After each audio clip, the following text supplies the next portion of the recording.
Meu nome é Elvira, sou enfermeira e hoje eu venho agradecer mais uma vez a participação neste evento e nós vamos falar sobre o adolescente na clínica de transição.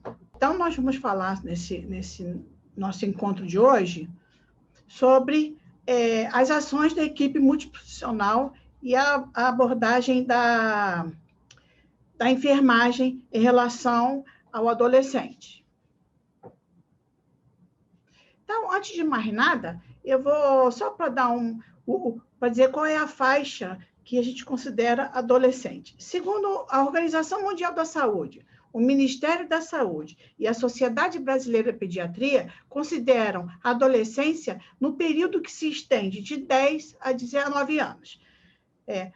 Eles falam também, nessa mesmo item, de 10 a 14 anos, eles separam em dois momentos. De 10 a 14 anos é considerada pré-adolescência, e de 14 a 19, adolescente. Já o Estatuto da Criança e do Adolescente, o ECA, ele define o período compreendido de 12 a 18 anos.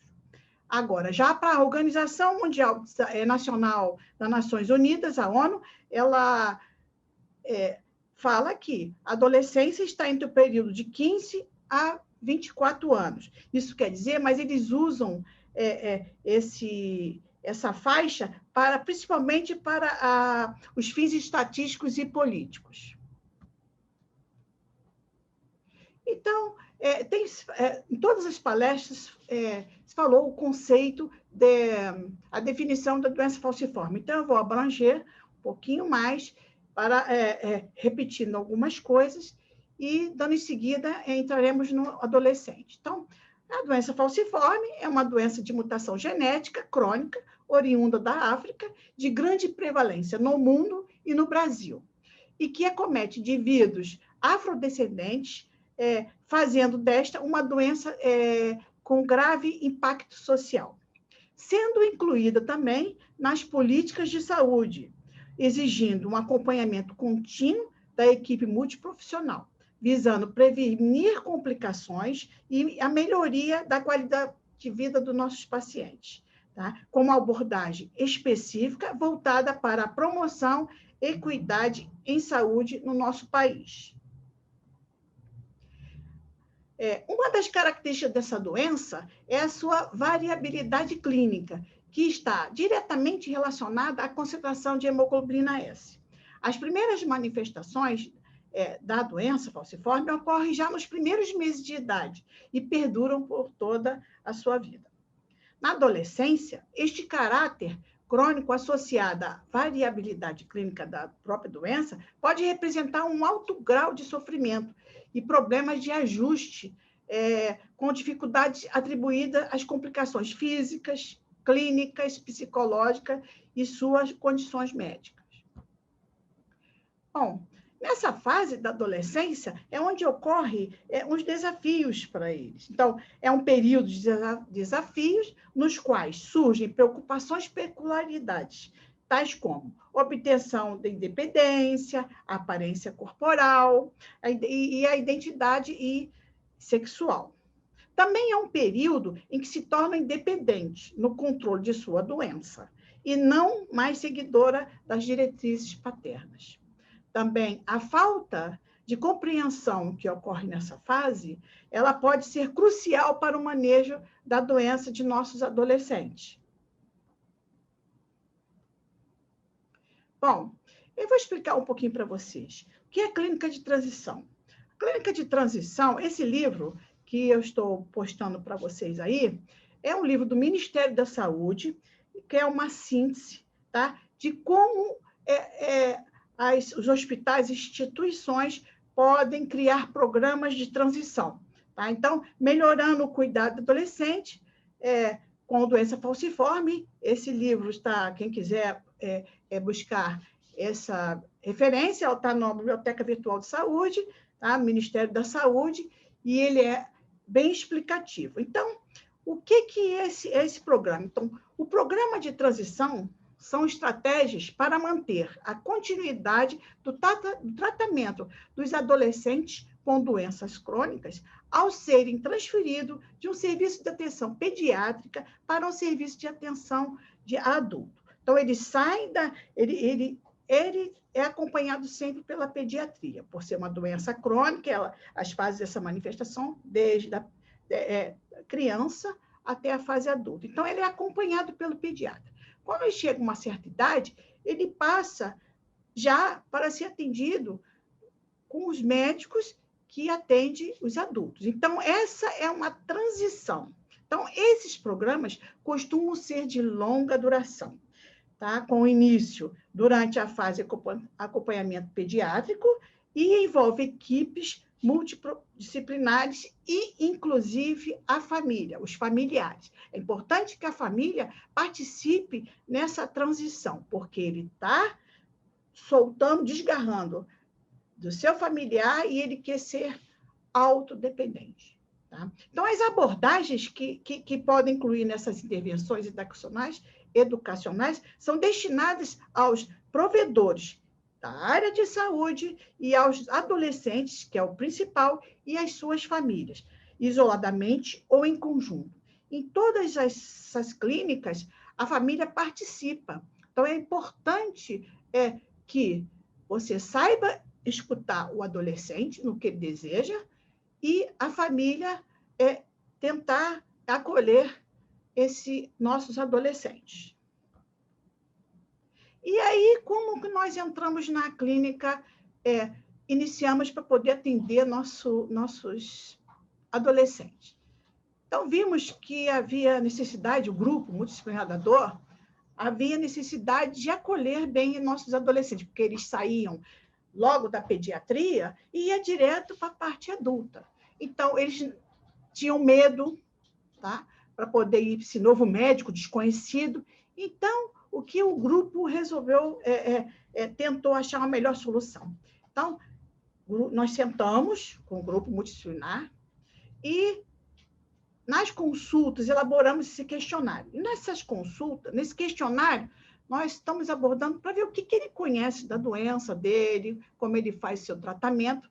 Ele ainda está com a mãe, com seus familiares, mas ele quer ser autodependente. Então, o que nós começamos a fazer? Fizemos esse questionário, elaboramos poucas perguntas, tá? Questões, e queríamos saber o que ele sabia da própria doença dele. Então, você já leu o Manual da Doença Falciforme? Isso é uma das questões.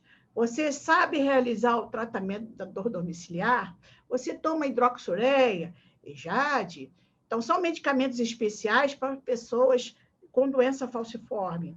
Você gostaria de uma consulta com a psicologia? Por quê? Porque é nessa fase que ele muda, né? Transição, ele quer ver, ele quer ser o dono de si. Então, a gente perguntou, fez essa pergunta e nós também perguntamos, porque nós aqui, nós também trabalhamos na parte educacional. Então, o que ele gostaria de saber sobre a própria doença dele e que sugestões de tema eles nos davam para poder elaborar aulas, oficinas, né? Então, esse foi o nosso questionário para a gente conhecer nosso adolescente. Esse questionário ainda nós temos ainda, tá? Funciona. E quando utilizamos ele, e aí trabalhamos de acordo com a resposta que ele nos forneceu no seu questionário. Então, eu trouxe para vocês um levantamento que nós fizemos desde quando iniciou, tá? Nossa preocupação com o adolescente, 2016, foi na primeira, logo no segundo semestre de 2016, vimos a necessidade de acolher bem os nossos adolescentes. Então, eu fiz um levantamento junto com outras pessoas que fazem parte do grupo, até agora, março, a primeira quinzena de março de 2020. Então, até o momento, nós atendemos 176 adolescentes que participaram da consulta de enfermagem, tá? Entre a faixa etária de 10 a 23 anos. Desses 176, 81, vocês estão vendo aí na tela, 81 sexo masculino e 95 sexo feminino. Vocês estão vendo que as meninas Meninos, atenção, as meninas se cuidam mais, né? Se todo mundo já sabe disso, elas querem ficar mais bonitas. Sendo que dessas 95 meninas, 23 são gestantes, tá? A gente acompanhou essas gestantes. E aí, quando chegava para a gente, essas adolescentes, a gente também encaminhava, alguns adolescentes, a gente encaminhava para o projeto SERES. Então, sobre a patologia, veja bem, sobre a patologia, que é a primeira pergunta, se ele conhece o manual, responderam 114, demonstraram conhecer a sua patologia, porém, relataram dúvidas em relação à probabilidade genética. Então, quando a gente pegava cada questão dessa, quando a gente pega cada questão respondida por nossos adolescentes, nós trabalhamos de acordo com a necessidade dele em poder ensinar e orientar a nosso adolescente. Então, eles responderam isso, e eles tinham muita dúvida em relação à probabilidade genética, de medo de engravidar e ter filhos doentes, né? Então, eles têm muito medo disso. Outra coisa, após as orientações, o que nós aplicamos nas orientações? Um questionário depois, tipo uma provinha, para saber se ele entendeu ou não entendeu, compreendeu as nossas orientações. Então, é um testezinho que a gente não pode responder, então ele que vai responder e ele vai dizer para a gente, né? Então, nós observamos que 145 adolescentes conseguiram montar sua família. Nós fizemos estudo, né? Hemoglobina S, normal, com traço, fazíamos aquele estudo, e eles depois respondiam um testezinho. 100% deles entenderam o que era traço falcêmico, que traço não é doença. Grande preocupação deles em relação a poder ter filhos, né? Principalmente nossas meninas. Outra pergunta que também está inserida no questionário, que também trabalhamos muito, foi em relação ao tratamento da dor em seu domicílio. Então, 102, prestem atenção, 102 não sabiam realizar o tratamento da dor em domicílio. Agora, 100% relataram que sabem realizar, mas, porém, tem auxílio da família durante a terapia prescrita. Então, ainda não sabe totalmente, não domina totalmente. 77% não sabem realizar, apesar da ajuda da família, porém relataram dúvidas na tomada dos medicamentos prescritos pelo médico. Algumas prescrições têm 6 itens, 7 itens, né? Alguns receituários. Então, eles têm dúvidas, não sabem. Então, a gente trabalha também nessas orientações, o aprazamento, como tomar, a hora certa, não usar todos de uma vez. Então, tudo isso é trabalhado em relação na dor domiciliar. 97% apresentaram dúvidas no aprazamento dos analgésicos, dipirona, os opioides fracos. Então, nós trabalhamos também com isso, né? Orientamos bastante nossos adolescentes na tomada do medicamento. E após as orientações, as situações envolvidas melhoraram um pouquinho o resultado, mas ainda tinham dúvidas. Já em relação ao acompanhamento psicológico, 75% querem o acompanhamento da psicologia. É a fase da mudança, do novo momento, né? É aquela fase confusa dos nossos adolescentes, todos nós fomos adolescentes, todos nós tivemos dúvidas em relação ao que fazer, então esse é um bom trabalho para todos nós, né? E aí também a gente pediu sugestões de temas para nós trabalharmos com o nosso adolescente, a parte educativa, palestras, oficinas. Então, o primeiro deles foram sobre a gravidez na doença falciforme. E depois também, segundo deles, foram práticas em academia, se eles poderiam ou não fazerem práticas em academia. Tá? Então, essas foram em relação... E aí, o que acontece? Nós trabalhamos em relação às questões do nosso... a necessidade de uma variação dos nossos pacientes. Então, quais são os desafios de uma clínica de transição? Os desafios da clínica de transição, ela é necessário que nós façamos uma avaliação basal e continuada dos nossos adolescentes, das necessidades deles, onde o mesmo possa questionar e expressar suas preocupações sobre o processo de mudança. É uma mudança, né? Então, vocês estão vendo aqui nessas ilustrações, são amigos que trazem outros para conhecer a doença, né? As orientações sobre probabilidade genética, o maior que eles querem saber se pode ou não ter filhos, né? Então, como está naquela parte de sexualmente ativo, até a gente pergunta, e aí, como estão as coisas, né? Também tem que saber como perguntar. Então, aí uns falam, outros não, então tem vergonha ainda no momento, outros não, falam à vontade. Então, você fala de acordo com eles expressam as suas necessidades, tá? Então, tem amigos, eu pergunto, será sua amiga? Amiga mesmo, mas ficam rindo, e aí a gente começa a fazer sobre o estudo probabilidade, a parte de doença sexualmente transmissível, esses gostos, nós passamos o multimídia. Então, todo é um processo. Então, nosso desafio é saber o que ele deseja questionar. E a gente tem que respeitar este questionamento e expressar a sua preocupação em relação a esse processo. Tá?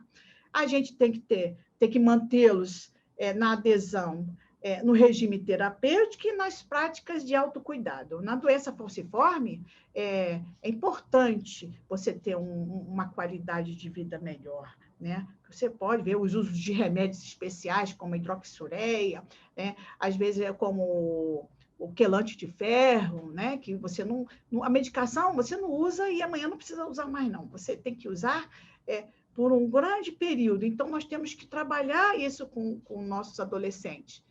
Muitas das vezes, a gente pergunta, você quer que sua mãe participe? Você quer que... sua mãe pode participar na conversa? Porque, às vezes, o que eles falam para a gente não gosta, às vezes, de falar perto do familiar. Então, vamos ter que respeitar isso. Mas, muitas das vezes, a família participa e a família mesmo pede para orientar. Tá? Então, é importante. Então, aqui nós estamos fazendo orientação nessas ilustrações, são um casal de namorados, aqui amigo, que a gente disse, mas, na verdade, acabei descobrindo que se estão namorando há muito tempo. Então, é perfeito. Então, você acaba aceitando esse nossos pacientes, trabalhando com eles. Isso, para a gente, é um desafio. Tá? E ter uma equipe de saúde que ofereça apoio e auxílio nesse período de transição. Tá. Agora, como nós trabalhamos com eles, nós fizemos levantamento, entrou a pandemia em março, no meio de março, né? Vocês lembram disso. Então, o que acontece? O grupo se reuniu, como não deixar nossos adolescentes assim à deriva, né? Então, o grupo, como sempre, coordenado pela doutora Ana Maria Mack, e ela tem umas ideias muito boas, então, cada um foi feito mais lives durante esse período, até o momento nós estamos fazendo, tá? E essas lives levavam um autocuidado para nossos adolescentes, inclusive nossos adultos. Então, nós falamos sobre vários temas, boas práticas, sobre tratamento domiciliar, porque a gente está evitando aglomeração. Então, quanto mais eles ficarem em sua casa, direitinho, tomando direitinho as suas medicações, é muito importante para eles ficarem bem cobertos disso. Né? Então, falamos sobre vários temas, direitos e benefícios sociais da pandemia. Isso tudo também tem no nosso site, tá? Melhor Viver Sem Dor, que a maioria já conhece dos nossos pacientes. A gente quando fazemos a entrevista, a gente dá logo um cartãozinho para ele. Olha, acompanha nosso site, tem temas interessantes para adolescência, para adulto, para criança, e vocês podem dar sugestão. Então, nós falamos sobre vários momentos e estamos ainda trabalhando, tá? Também falamos no Instagram, no Facebook, são a parte multimídia que a gente consegue trabalhar com nossos pacientes, nossos adolescentes, principalmente, e todos gostam, todos participam. Todos assinam o termo de consentimento, pode botar tua foto. Então, é importante porque faz a chamativa de outros adolescentes. Tá? Então, como eu falo, doença falciforme é conhecer para cuidar. Então, o profissional de saúde tem que conhecer, temos que ver os manuais, como montar essas clínicas de transição, nós montamos de acordo com a necessidade, que nós estávamos vendo a necessidade dos nossos adolescentes estavam muito soltos, e aí a gente montou isso, claro, pela coordenação da doutora Ana, né? E aí muitos profissionais trabalham. Então, adere quem entende. Então, nós temos elaborado o kit do autocuidado, que são com folders, garrafinha para nutrição, carteirinha da dor, né, o tratamento da dor domiciliar, carteirinha da dor, orientações e exercícios, né, principalmente que aquelas meninas pedem em relação à gravidez, à probabilidade genética, e orientações como realizar seu curativo, a importância da hidroxureia, o que é a própria doença falciforme. Então, isso tudo adere quem entende. Então, é bom o grupo multidisciplinar trabalhar com a necessidade de nossos adolescentes. Então, isso aqui eu quero agradecer para vocês, espero que eu tenha passado alguma coisa para vocês. Isso aqui foi uma campanha no ano passado, esse ano a gente não pôde fazer nada, né, para não ter aglomeração, né? Como sempre, a doutora Ana que gosta de fazer esses eventos. Então, essa paciente, nós pedimos para fazer em 2019, cada um fazer uma mensagem. Então, ela deixou essa mensagem aqui e eu desejo para vocês também um Feliz Natal, que todo mundo se cuide, que nossos adolescentes venham aqui, os pais participem dos seus cuidados, né? Que é muito bom eles se sentirem acolhidos. Minha mãe tem 90 anos, mas até hoje ela me liga para saber se eu cheguei em casa. Não vou dizer na minha idade não, tá, gente? Vou dizer não. Mas ela liga para saber se eu almocei, se eu já cheguei do trabalho, como é que eu estou. Então, não adianta que a família vai participar o tempo todo com você. Então, a nossa paciente escreveu: desejo a todos um Feliz Natal e um ano novo próspero, com muita luz, paz, amor e muita saúde. Que Jesus possa estar sempre em nossos corações. Um Feliz Natal. Um beijo para vocês, tudo de bom. Espero que eu tenha ajudado todos nós, principalmente o pessoal da enfermagem.